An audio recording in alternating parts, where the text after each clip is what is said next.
Hello, a quick tip about changing your game icon. So you've got this icon over here, which is by default the Unity one, okay? So you can change it to something like this.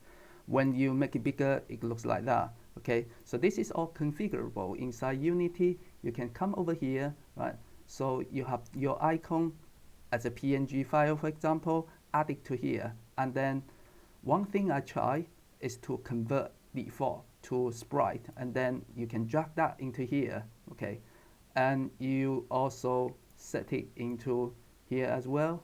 In my case, look, I've got like a bigger image over here, and when it comes to the smallest one, I use a different PNG file for the smallest icon. So then when it's on a smaller size, yeah, basically after you build your project, you've got different icons. Okay, so that's that one. Okay, this is the icon. The other thing is the splash image. Okay, so I've got a splash image over here.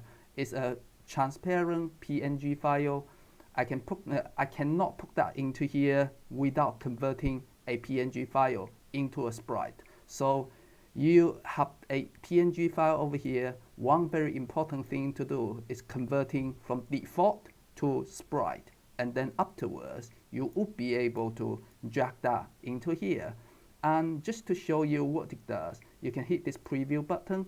Basically it just shows you this particular logo along with a bit of setting over here to show your splash screen. Okay, so after you build your project, you've got your splash screen and your logo for your application, for your game, basically.